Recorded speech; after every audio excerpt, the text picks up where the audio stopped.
Shooting it raw? Yes. Shooting it raw.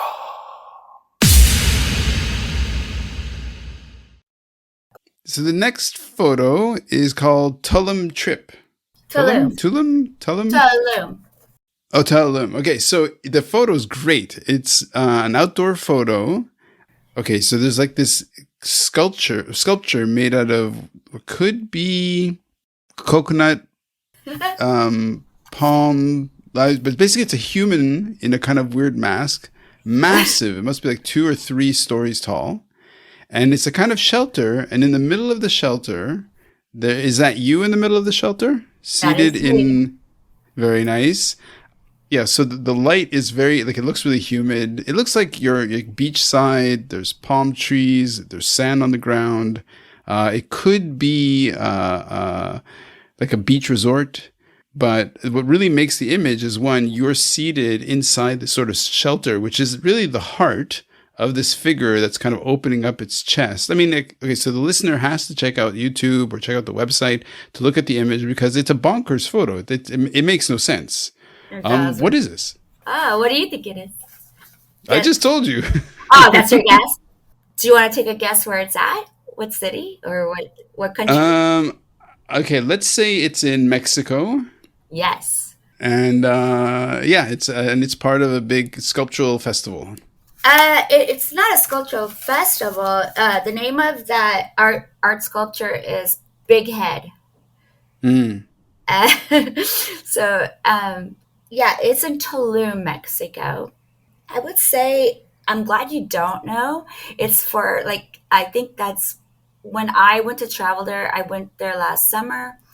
I had learned researching Tulum before we traveled was that the influencers, this is their biggest, like Tulum is the number one spot for influencers, which wasn't like attractive to me to go. I wanted to go somewhere private and quiet, but which we did. And actually we were very lucky and fortunate. Last summer, it was not a time when it was too overcrowded. This is a sculpture called Big Head. I don't know what it is made out of, I would say. It looks like it's made out of wood. Yeah, it looks pretty huge. And, you know, it's called Big Head for a reason. The reason I chose this one picture of Tulum, starting with Chico, is, again, I think it started this whole, like, feeling of wanting to explore, what I did with Chico after he passed as well is I created those Chico balls where I wanted to those glass globe terranium things where I wanted to include my travels. So I had all this elevated, right? You're a pet owner. So it's just like the level you have in that like year after they pass, it's just everything is so elevated and surreal. And mine was extremely elevated with Chico. And so we went to Tulum a few times, and it is known as a high energy vortex, extremely spiritual. There are Mayan rules there. Chichen Itza is there, which is like one of the 7 wonders of the world. It's a deeply kind of like, people go there for healing. It heals wounds. And it truly does have this very high vibration and just incredible feeling of understanding like ancient cultures. Almost like if you didn't believe it before, you would believe that ancient aliens are still amongst us.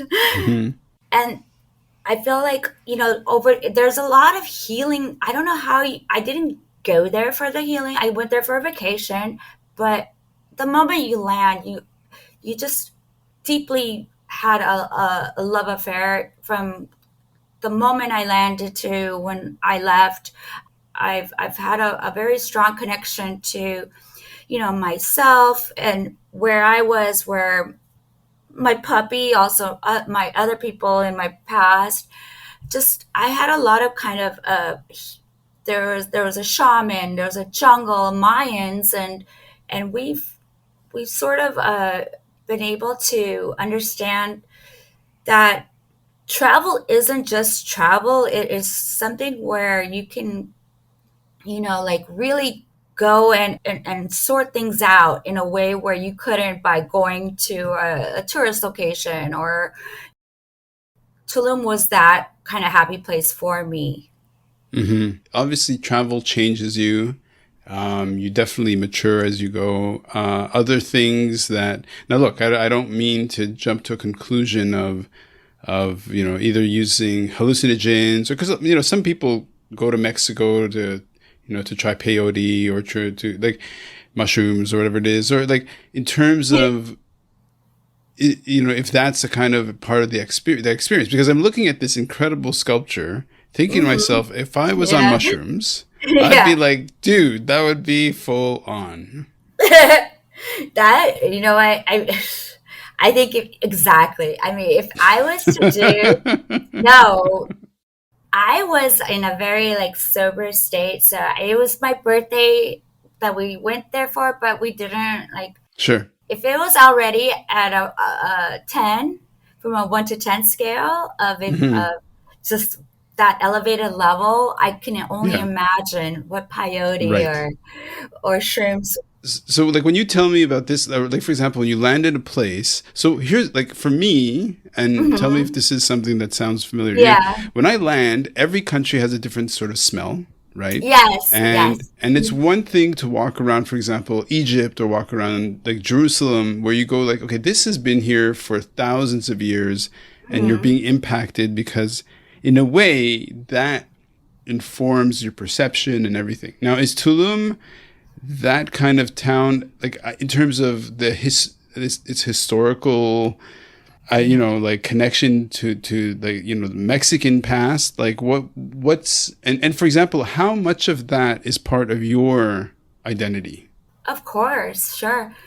First of all, yeah, you're very, how lucky are you to go to Jerusalem? I mean, that's actually, I would love to go there right now. I'm, Mm, I mean, yeah, given what's going on, mm, I would definitely, more than anything, actually, I feel like I need to go there. mm-hmm, How is Tulum like that? Oh, most definitely. I think the most exotic place I've been to is Hawaii in the States, which isn't saying a lot. Although I'm Ukrainian, Spanish, but I've mm-hmm, been in the States my whole life. So for me, Tulum was extraordinary, and holla, yeah, it opened my eyes to ancient civilization much more so than my little skeptic mind would have previously allowed.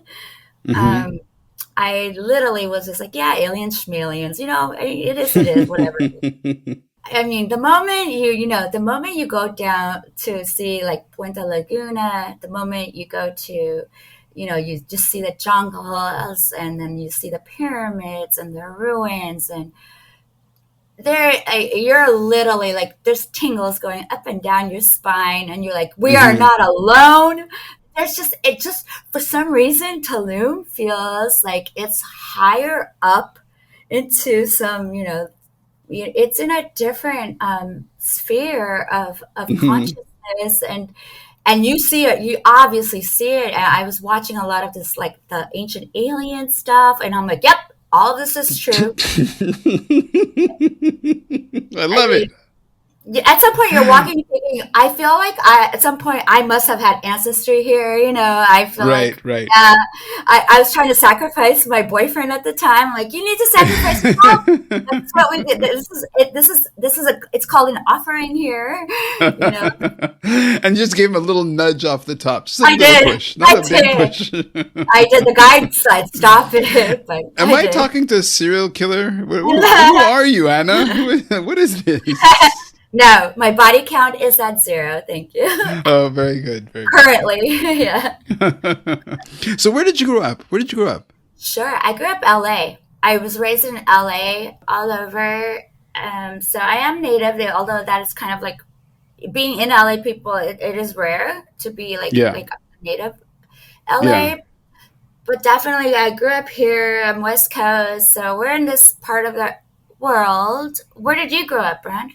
Well, I was born in Jerusalem. Speaking of Jerusalem, Very cool. got to Montreal when I was one, so Montreal, Canada, at the age of one.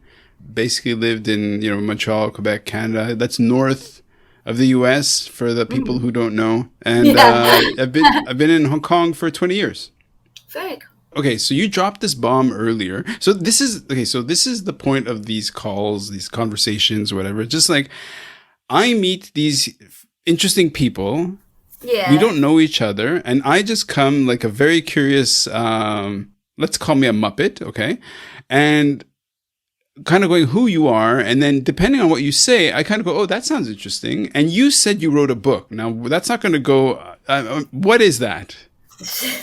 I did, and I have I read a book, and it's my book. I okay for the listener. Like okay, so usually people come on the podcast have a certain kind of energy because they have something to say, and but there is a kind of a brightness and energy coming from you that's really really great. Now you wrote a book. I did. You're very welcome. What is the book? Sell the book. I am going to sell my book. It's okay. So my book is titled. It's a collection of poems. It's an exploration of poetry that's dreamy and very surreal. It's sun-baked, and it's about a lover's escape to a storied hotel in the desert. There is a lot of desert dystopian kind of vibe to it, and nobody ever really checks out. And it's kind of, it has this like long, it is a tragic, romantic love story for the ages. It definitely has a lot of stylized glamour and cinematic quality to it. People resonate with it from various, kind of like that don't even think that they understand poetry. It's kind of that traveler's porthole to an adjacent distorted world. It's surreal and dreamy again. Okay. And that was the first book, and it definitely, as we go on, I mean, the book was formed from these experiences that I had that started with, my puppy passing, and then me Mm. traveling more, and then me, realizing, what, I have to start doing these things. I want to write. I'm a great writer. Well, in my mind, or so I've been told. But I think though that was kind of like I was pushed off a cliff, Right. you know, Right. and so that's where the book was shaped. Well, Anna, okay, so as you're speaking, there's this photo of Tulum and of Yes, you seated on the ground in the middle, in the chest, not below where the heart would be, most likely where the sternum or the diaphragm would be in this incredible figure. yes. Let's take this moment to move on to the next photo, but we're going to come back to your books.